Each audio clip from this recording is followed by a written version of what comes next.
Tennessee, Mr. Burchett. Thank you, Mr. Chairman. I come at this maybe a little different background. My father fought in the Pacific in the Second World War, and then in the Marine Corps, 1st Marine Division.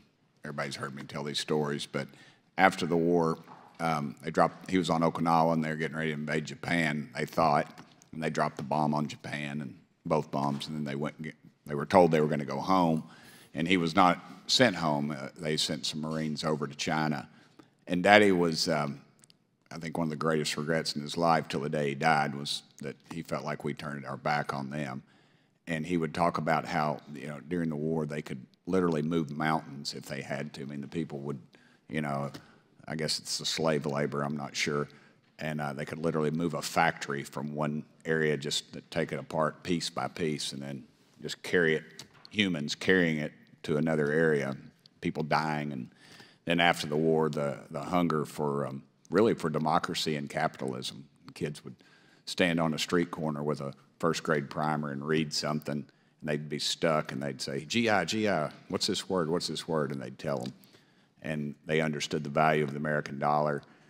And I could tell you all these stories, but I come at it from a little different angle because I see the Chinese people as wonderful folks. I see their leadership as some very abusive, horrible people, and their plan, the 100-year plan, the 1,000-year plan, to me it doesn't really matter. It's their folks are there and they're being abused for their own purposes, for their leadership. But Dr. Thayer, you said you'd written that the Trump administration was the start of effective resistance to the Chinese Communist Party.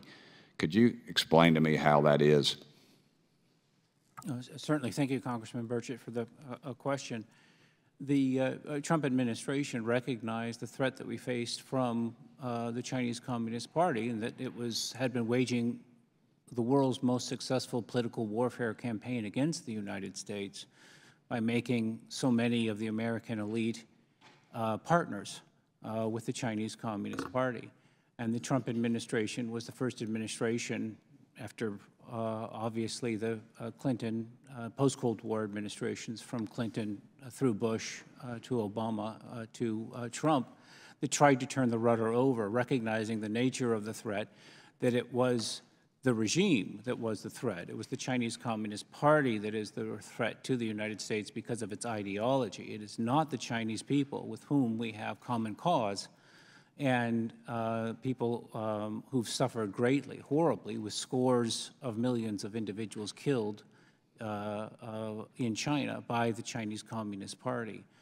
So we both suffer the consequences of that odious regime, and the Trump administration recognized that and took measures starting to turn the rudder over.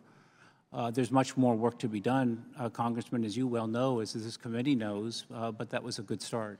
Do any of y'all feel like the Biden-Harris administration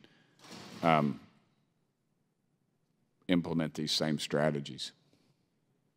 The Biden and Harris administration has not implemented the same strategies. They have gone back to a form of what I call, with my frequent co-author Jim Fennell, a neo-engagement policy, which is to continue sustained rates of trade interaction, all the hallmarks that defined Clinton through Obama, which is sustaining the CCP at a time where they are incredibly weak, where they're suffering political crises within the Chinese Communist Party due to the tyranny of Xi Jinping, and they're suffering profound economic problems, ultimately due to the misrule of their communist economic policies, but to the collapse of their real estate markets and a series of structural as well as more immediate economic problems that they face.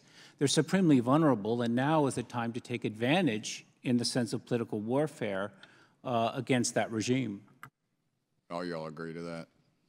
Stokes? No, I think the Biden-Harris administration has shared the diagnosis of the challenge with the Trump administration, but had a little bit of a different tack in terms of responding to it. So, I don't think it's fair to call it neo-engagement. I would say it's still strategic competition, right? And that there's more of an emphasis on building up alliances and partnerships. You've seen the progress with the Quad. You've seen AUKUS. You've seen revival of alliances with the Philippines and Japan and so on. On the technological side, you've seen both affirmative efforts to improve the U.S. posture and Chips and Science Act, but also pretty extreme, at least in Beijing's view, actions to slow down China's technological rise, relate on chips and other areas as well, AI, biotech, and so on. And then a very, very strong and consistent stance on human rights issues, particularly related to Uyghurs, Hong Kong, and so on, and a deepened partnership with Taiwan. So I think that there is a certain amount of bipartisan continuity here, and it's more about how do we, what policies do we adopt to actually deal with this problem now that we sort of agree on what the problem is? Sorry, Mr. Chairman, I've run over. I'd just say that economically, Americans, unfortunately, are going to pay the cheapest they can get, and you just can't get past slave labor that we're dealing with competing with China, and that's unfortunate. Sorry, Mr. Chairman, I ran over. No, you're that.